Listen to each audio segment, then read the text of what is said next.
13, I've been doing my own thing, making my own moves, 24/7, 365.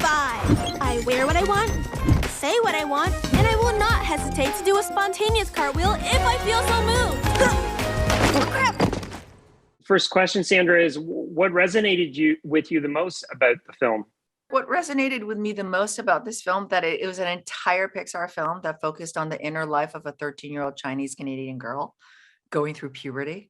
I was like, I want to be a part of that story. It's the entire subject matter that resonated with me. On top of working with Domee Shi, I was familiar with her Oscar-winning short Bao, and the fact that it was set in Toronto. I mean, that was so super bonus. It's amazing. Domee, we spoke to her for Bao, and it's incredible to see her rise. Sandra, what impressed you the most about working with her as a filmmaker, as a storyteller? Domee knows what she wants. That is an extremely important thing for a filmmaker.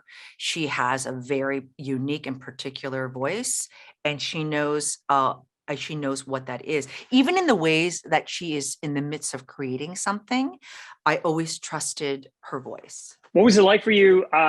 Toronto gets to be in a lot of movies. Toronto very rarely gets to play itself on the big screen. What was it like to see a big Pixar movie set and take place in a Canadian city? I was in a Canadian city that I used to live in, especially. I mean, I cheered at every single moment where I recognized something. I will say I used to live near a Daisy Mart, and no one other than, I don't even know if there are Daisy Marts outside of Toronto, but I feel like there used to be one on Harvard, because I lived like right north of Kensington Market. I was like, I know there was a Daisy Mart near me. It was just cheering at each moment that you feel like there are things that you recognize, even like Lester B. Pearson Middle School. I don't even know if there is one, but it's like, I know who that is. It was exciting. There is one, just to let you know.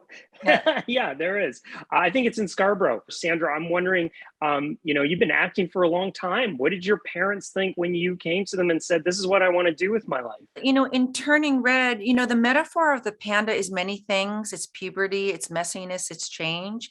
It's also choosing yourself.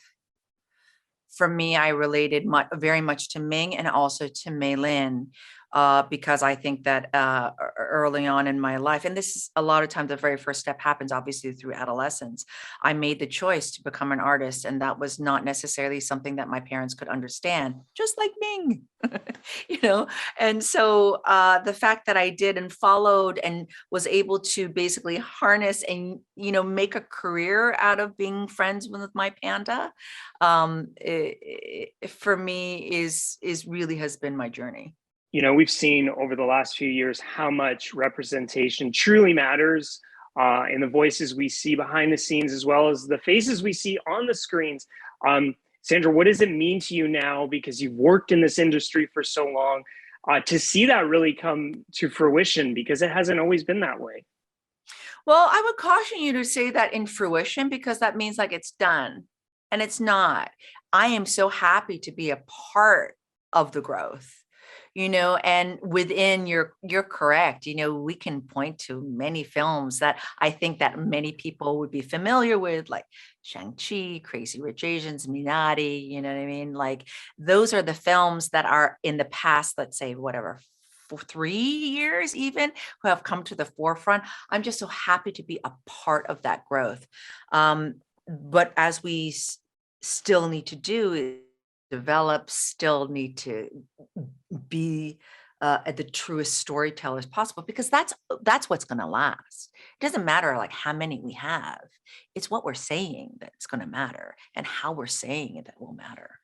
So what was it like for you to be part of Pixar's rich storytelling legacy? Oh my God, it's thrilling. It's thrilling, and it's an honor. Obviously, as you said, Pixar has a very rich legacy. It's a great canon of films.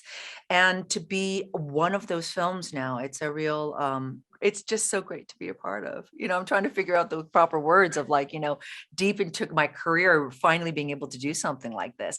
It's just so satisfying. Okay, real quick, last question. Are you wrapping up Killing Eve? What's it been like to see that come to an end? Emotional, and sad and challenging, and satisfying that it's come to an end. It was a great opportunity and challenge to play that character for 4 years. So I'm glad to have been a part of that. Tell him it's mommy!